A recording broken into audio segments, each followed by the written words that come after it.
शिवसेनेचा विधान परिषदेचे आमदार मनीषा कायंदे आपल्या बरोबर आहेत। मनीषाताई, खरं तर दादर परिसरामध्ये तुम्ही राहता आणि याच दादर परिसरामध्ये कबूतरखाना आहे जो खूप वर्षांपासून सुरू आहे, परंतु आता तो कबूतरखाना हटवण्याच्या संदर्भात न्यायालयाने सुद्धा निकाल दिलेला आहे। परंतु जैन समाजाकडनं सातत्यानं त्या कबूतरखान्यामध्ये येणाऱ्या कबुतरांना फीड जे आहे, अन्न जे आहे ते दिलं जात आहे। त्या सगळ्या संदर्भात कोणतीच कारवाई अद्याप पोलिसांकडनं किंवा प्रशासकीय अधिकाऱ्यांकडनं होताना पाहायला मिळत नाही। थोडं विस्तृत बोलते। खरं तर विधान परिषदेमध्ये तारांकित प्रश्नाच्या मार्फत मी हा विषय उचलला होता। त्यावेळी मंत्री महोदय उदय सामंत यांनी सांगितलं महानगरपालिकेतर्फे की हे सगळे कबूतरखाने मुंबईत जे आहे ते सगळे बंद करण्यात येतील, कारण हे मनुष्याच्या आरोग्यासाठी हे अतिशय हानिकारक आहे। एक प्राणीशास्त्राची अभ्यासक, मी पीएचडी केलंय प्राणीशास्त्रामध्ये आणि हा विषय मला चांगलाच मी अभ्यास केलाय त्याबद्दल। मुळात म्हणजे हा कुठलाही धार्मिक विषय नाहीये, हा आरोग्यासाठी महत्वाचा आहे आणि याच्यात कुठलाही जाती धर्म किंवा हा विषयच नाहीये। मुळात म्हणजे पब्लिक प्लेसमध्ये न्यूसेन्स, पब्लिक प्लेसमध्ये करोडो कबूतर येतात आणि तिकडे तुम्ही सगळी ती घाण पसरते, सगळी विष्ठा त्यांची पसरते आणि दुर्गंधी होते आणि अनेक लोकांना फुफ्फुसाचे आजार झालेत, अनेक लोक त्यांनी मृत्युमुखी पडलेत आणि हे सगळं लक्षात घेऊन कोर्टाने हे सगळे आदेश दिले। तरी सुद्धा कोर्टाचे आदेश पायदळी तुडवत काही लोक तिकडे येऊन जो काय रोज उठून जे काय सगळं चालवत आहेत ते अतिशय अविवेकी आहे आणि हे सगळं थांबलं पाहिजे।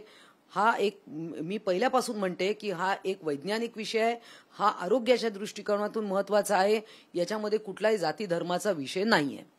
परंतु आज सकाळी देखील एक व्हिडिओ जो आहे तो व्हायरल झालेला होता। महेंद्र सकलेचा म्हणून एक व्यक्ती होता जो स्वतःच्या गाडीच्या टपावरती ट्रे आणून ठेवलेला, त्या ट्रेमध्ये अन्न ठेवलेलं कबुतरांसाठी खाण्याकरता आणि ते पुन्हा कबूतर त्या ट्रेमध्ये आलेले होते।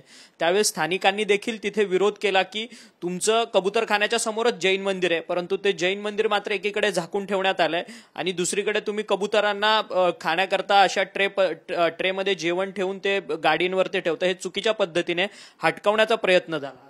मुळात म्हणजे तुम्ही तुमच्या गाडीला जर का एक अॅनिमल फीड गाडी म्हणून मॉडिफाय करताय तर आरटीओची परमिशन घेतली आहे का? मग तुम्हाला ती गाडी कबूतरखाना दादर येथेच का आणायची आहे? तो माणूस कुठून तरी लालबागून आला असं मला कळलं आणि उद्या तो 10-12 गाड्या अशा करणार आहे आणि तिथेच आणणार आहे। म्हणजे तिथलाच 8 तास का तुम्हाला तिथेच दादरमध्येच हा धुमाकूळ का घालायचा आहे? तुम्ही अन्य ठिकाणी करा। काल म्हणजे जे एक पर्यटन स्थळ आहे चर्नी रोड चौपाटी, तिथे गोण्याच्या गोण्या त्या रेतीवर सगळ्या ओतल्या, हा काय अविवेकी प्रकार आहे? आणि हा 8 तास काय तुम्हाला काय दाखवायचं आहे? तुम्हाला म्हणजे स्वतःची काहीतरी न्यूसेन्स व्हॅल्यू दाखवायची आहे का की आम्ही कोर्टाला बिचार कोणाला मानत नाही आणि आम्ही वाटेल ते करणार? हे अतिशय चुकीचं सगळं चाललेलं आहे, याला आळा बसला पाहिजे। 150 पट मुंबईमध्ये कबुतरांची संख्या वाढलेली आहे आणि ही संख्या कंट्रोल करायला पाहिजे। त्यांना अनावश्यक इतकं अन्न देऊन, आम्ही लहानपणापासून कबूतरखाना पाहतोय, आम्ही मूठभर दाणे टाकायचो निघून जायचो। गंमत त्यावेळेला लहानपणी आम्हाला म्हणजे एक कबूतर, आणि तो मुळात सांगते तुम्हाला कबूतरखाना तो कधीच नव्हता। 1933 साली तिथे एक पाणपोई कोणीतरी गिफ्ट दिली आणि नंतर हळूहळू तिकडे कोणी दाणे टाकायला लागलं आणि कबूतरखाना झाला। आता मुंबईत जे काय ना 51 कबूतरखाने 100 ठिकाणी चालू आहेत। कोणी उठतं फुटपाथवर, एखाद्या वाण्याचं दुकान आहे, तो वाणी तिकडे धान्य विकतो, तिकडे कबूतरखाना चालू होतो। Public प्लेसमध्ये nuisance. मग तुम्ही कुत्रा मांजऱ्या यांना का अडवता? मग तो जो मच्छर आहे तुमचं रक्त पितो, तो तुम्हाला डेंगी मलेरिया करतो, तो पण मनुष्य, तो पण प्राणी आहे ना, तो पण एक जीव आहे, मग त्यालाही जगवा, चावू द्या, तुमचं रक्त घेऊ द्या त्याला। म्हणजे हे सगळं जे काय चाललंय हे भूतदयेच्या पाठी, हे मला असं वाटतं सगळं अविवेकी आहे। ह्याच्यात माझं स्पष्ट म्हणणं असं आहे, ह्याच्यात एक तोडगा आहे। ज्यांना कोणाला कबूतर पाळायचे असेल आपल्या घरामध्ये एक पिंजरा ठेवावा। जसं घरी कोणी काकाकुवा पाळतंय, कोणी चिमण्या पाळतंय, लव्ह बर्ड्स पाळतायत, कोणी पोपट ठेवतंय, तसं 1-2 कबूतर आपल्या घरी ठेवावेत आणि तुम्ही त्यांचं संगोपन करावं आणि तुमची भूतदया किंवा तुमच्या धर्मात जे काय असेल ते तुम्ही पूर्ण करावं। आता हिंदू धर्मानी मला सांगा, आपण नागाला दूध पाजत होतो, केलं ना बंद? सगळ्या या चुकीच्या प्रथा परंपरा धर्माच्या नावाखाली अनेक वेळा आपण मुरड घातली आहे। तर हे मला वाटतं की त्यांचे जे कोण धर्मगुरू असतील किंवा पॉलिटिकल लीडर्स असतील त्यांनी त्यांच्या समाजाशी व्यवस्थितपणे बोललं पाहिजे. तुम्ही विधान परिषदेमध्ये हा प्रश्न उपस्थित केला. खरं तर भाजपच्या देखील आमदार आहेत चित्रा वाघ, त्यांनी देखील या सगळ्या प्रश्नांवरती त्यांनी देखील आपलं मत मांडताना सांगितलं की माझ्या नातेवाईकाचाच त्या सगळ्या गोष्टीने मृत्यू झालेला आहे आणि एकंदरीतच ही हानिकारक गोष्ट आहे. परंतु दुसरीकडे मात्र हा सगळा तोडगा सोडवण्याकरता मुख्यमंत्र्यांच्या उपस्थितीमध्ये बैठक होते. तिथे मुंबई उपनगरचे पालकमंत्री मंगलप्रभात लोढा पोहोचतात. मग आंदोलन ज्यावेळेस दादर कबूतरखान्याला ज्या ठिकाणी होतं त्या ठिकाणी भेट द्यायला पालकमंत्री येतात. हा सगळा नक्की नेमका काय प्रकार? म्हणजे जैन धर्मियांसाठी सरकारनं काही वेगळे निर्णय घेण्याच्या भूमिकेत आहेत का सरकार? बघा, मंगलप्रभात लोढा मंत्री आहेत. त्यांनी खरं तर म्हणजे मुख्यमंत्र्यांची खरं म्हणजे अशा पद्धतीने तो विषय त्यांच्याकडे नेला जो न्यायप्रविष्ट आहे आणि तो असताना मुख्यमंत्र्यांनी त्याच्यावर एक तोडगा असा केला की एकदम खाणं पिणं बंद केलं तर कबूतर मरतील. अहो, पण त्याला निसर्गाने पंख दिले आहेत. त्याला एकीकडे नाही मिळालं खाद्य, दुसरीकडे जातात ते उडून. आता आपण एवढे मोठे फ्लॅमिंगोज जे शिवडीच्या खाडीमध्ये येत होते ते आता ठाणे ऐरोली तिकडे ट्रान्स हार्बरिंग झाल्यानंतर त्यांनी आपोआप स्थलांतरित झाले ते. त्यामुळे हे जे काय आहे हे वैज्ञानिक दृष्टिकोनातून बघितलं पाहिजे. पब्लिक न्यूसेन्स आहे आणि सभागृहात जेव्हा मी हा विधान परिषदेत विषय मांडला सर्व पक्षीय लोकांनी त्याला समर्थन दिलं की हे चुकीचं आहे, हे कुठेतरी आळा बसला पाहिजे. विनाकारण एखाद्या पक्षी असेल प्राणी असेल त्याची विनाकारण जी पैदाइश आहे ती कंट्रोल केली पाहिजे. मग आपण कुत्र्या मांजरांचं पण न्यूटरिंग करतो ना, मग त्यांचं न्यूटरिंग का करतो, त्यांचं निर्बीजीकरण का करतो? कारण ते रेबीज स्प्रेड करतात. मग सगळ्याच बाबतीतलं आहे ना. बिबटे जेव्हा तुमच्या घराच्या आसपास येतात तेव्हा आपण कुंपणं घालतो. अनेक वेळा त्यांना जेरबंद करावं लागतं, काय काय करावं लागतं. त्यामुळे मला असं वाटतं की यांचे धर्मगुरू असतील, त्यांचे पॉलिटिकल लीडर असतील, त्यांनी त्यांच्या समाजाबरोबर बोललं पाहिजे आणि याच्यातनं मार्ग एकच आहे की प्रत्येकाने आपली हौस आपल्या घरात पुरवावी. मनीषा कायंदेजी, मराठी भाषेकरता ज्यावेळेस मराठी व्यक्ती जर रस्त्यावरती उतरतो, आंदोलनं करतो, त्याच्यावरती गुन्हे दाखल होतात. परंतु जैन धर्मीय जे कबूतरखाना बंद करण्यात आला उच्च न्यायालयाच्या निर्णयानुसार, तो कबूतरखाना पुन्हा सुरू करण्याकरता ज्यावेळेस आंदोलन झालं त्यावेळेस मात्र त्यांच्यावरती कोणत्याच प्रकाराचा गुन्हा जो आहे तो दाखल करण्यात आला आहे. हा सगळा प्रशासनाचा दुटप्पीपणा म्हणावा लागेल पोलीस प्रशासनात. आता ह्याचं उत्तर तुम्ही खरं तर गृहमंत्र्यांकडनं घेतलं पाहिजे, महानगरपालिकेच्या कर्मचाऱ्यांकडनं घेतलं पाहिजे. कारण मी काय बोलणार याच्यावर? माझं तर म्हणणं हेच आहे की गुन्हे दाखल करा. कारण कोर्टाने म्हटलंय, माझं म्हणणं नाही, कोर्टाने म्हटलंय यांच्यावर FIR करा म्हणून. मग काय म्हणून हा जो आणि मग हे इमोशनल सगळं किंवा धार्मिक सगळं जे चालू होतं, मला असं वाटतं मंगलप्रभातजी लोढा यांनी मुख्यमंत्र्यांना विनाकारण धर्मसंकटात टाकलंय. जो प्रश्न न्यायप्रविष्ट होता तो न्यायालयाच्या अधीन राहून आपण ते ऑब्झर्व्ह करायला पाहिजे. आज शरद पवार नागपुरात होते. त्यांनी एक पत्रकार परिषद घेताना एक मोठा गौप्यस्फोट केला की गेल्या विधानसभेच्या निवडणुकीत माझ्याकडे 2 व्यक्ती आलेले, ते जवळपास 160 विधानसभेच्या जागा मॅन्युप्युलेट करण्याच्या संदर्भात माझ्याशी त्यांनी चर्चा केली. त्यांना मी घेऊन राहुल गांधींकडे गेलो, असा देखील एक गौप्यस्फोट जो आहे तो शरद पवारांनी केलाय. राहुल गांधींच्या पत्रकार परिषदेनंतर शरद पवारांचं हे सगळं वक्तव्य अत्यंत महत्वाचं आहे.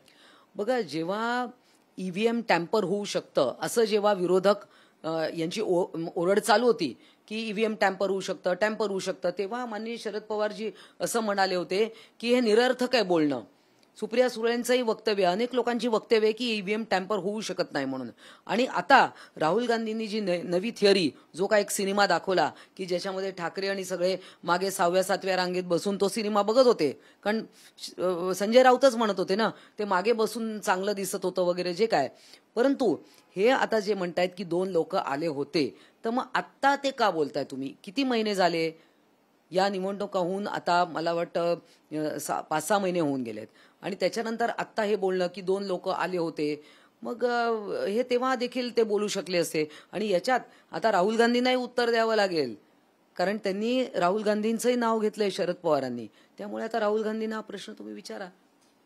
शरद पवार असं देखील म्हणाले एकनाथ शिंदेच्या संदर्भात, एकनाथ शिंदे जास्त बोलत नाही, परंतु एखादा निर्णय घेतला तर ते मागं वळून देखील पाहत नाही. त्यामुळे त्यांचा अबोल स्वभाव जो आहे तो त्यांची पुढची दिशा लवकरच ठरवतं म्हणून ते बोलतात. आता हे ते बोलले त्याच्यावर मी अजून काय नवीन बोलणार. परंतु मला एक मगाशी बोलायचं राहिलं की जर का शरद पवार साहेबांकडे असे 2 माणसं आले होते की जे मतांची चोरी कशी करायची दाखवतात, तर हा गंभीर गोष्ट आहे. मग त्यावेळी त्यांनी त्या 2 लोकांच्या विरुद्ध तक्रार करायला पाहिजे होती. त्यांची तक्रार योग्य ठिकाणी दाखल करायला पाहिजे होती. हे त्यांनी का नाही केलं, हा प्रश्न आहे. परंतु शरद पवारांनी एकनाथ शिंदेच्या संदर्भात केलेलं वक्तव्य अर्थातच या सध्याच्या राजकारणामध्ये अत्यंत महत्वाचं आहे. एकनाथ शिंदे पुढे काय निर्णय घेणार हे कोणालाच माहीत नसतं. त्यांची शांतता हीच सगळं सांगून जातं असं ते म्हणतात. बघा, माननीय शिंदे साहेब नेहमी म्हणतात, आज 3 वर्ष झाले त्यांना इतक्या शिव्या शाप देऊन सुद्धा ते गप्प बसतात. ते बोलत नाही. ते म्हणतात माझं कामातनं मी बोलून दाखवीन. ते त्यांचा वेळ असा व्यर्थ वाया घालवत नाही उत्तरं देण्यामध्ये, आणि हीच त्यांची खरी ताकद आहे.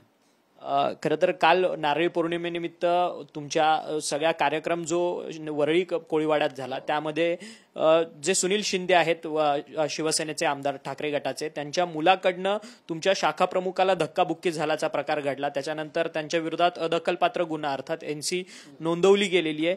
तुम्ही त्या महिलेला, शाखा प्रमुख तुमच्या महिलेला भेटलात का आणि त्यांच्याकडनं काय माहिती आहे? मी त्या आमची जी शाखा प्रमुख आहे तिला आजच सकाळी भेटून आले KEM हॉस्पिटलमध्ये. तिची प्रकृती स्थिर आहे. तिने मला सगळं सांगितलं की नेमकं काय झालं. गर्दी झाली आणि ती शिंदे साहेबांच्या पुढे तिने मला व्हिडिओ दाखवले. खरं तर याच्यात पोलिसांनी शहानिशा करायला पाहिजे. NC घेतलेली आहे, परंतु अशा प्रकारे धक्काबुक्की होणं आणि प्रत्येक वेळा मग ते शिव्याशाप, ते मग एका बाजूनीचे गद्दार चालू केलं की दुसरीकडून काहीतरी होत आहे. त्यामुळे हा जो प्रकार आहे तो थांबला पाहिजे. आणि या सगळ्या फुटेजेस चेक केल्यानंतर जर का कोणी दोषी आढळलं तर त्या दोषीला अजिबात सोडता कामा नये. एक शेवटचाच प्रश्न, आज सकाळी ज्या पद्धतीने जैन धर्मियांकडनं जो काही कबुतरांना फीड करण्यात आलं त्या व्यक्तीवरती आता गुन्हा दाखल झालाय महेंद्रवरती, अशी माहिती समोर मिळते. नाही, चांगलं आहे. कायद्याने त्याचं काम केलं पाहिजे, पोलिसांनी त्याचं काम केलं पाहिजे. आणि मी पुन्हा अधोरेखित करते की माझा कुठल्याही धार्मिक ह्याच्यावर आक्षेप नाही. मी हा विषय उचलला तो एक पब्लिक न्यूसेन्स म्हणून, आणि मी अजूनही त्याच्या आणि पब्लिक न्यूसेन्स किंवा आणि कोर्टाच्या निर्णयाच्या मध्ये, सरकारी कारवाईच्या मध्ये कोणी येत असेल तर निश्चितच त्यांच्यावर कारवाई झाली पाहिजे, मग ते कुठल्याही जाती धर्माचे असू देत. धन्यवाद, तुम्ही आमच्याशी बातचीत केली. आमदार मनीषा कायंदे होत्या. त्यांनी आपल्यासोबत कबुतरांच्या संदर्भातला जो काही उच्च न्यायालयाचा निकाल आहे त्या सगळ्या संदर्भात सविस्तर बातचीत केलेली आहे.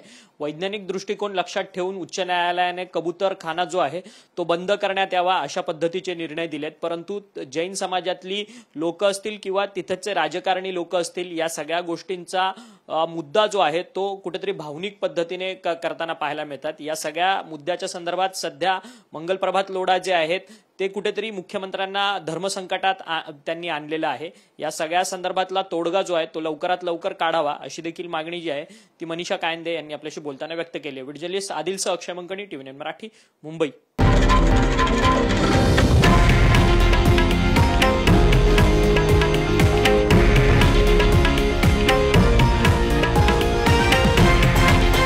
हे आहे देशातील नंबर 1 न्यूज नेटवर्क आणि आपण पाहत आहात TV9 मराठी, एकमेव.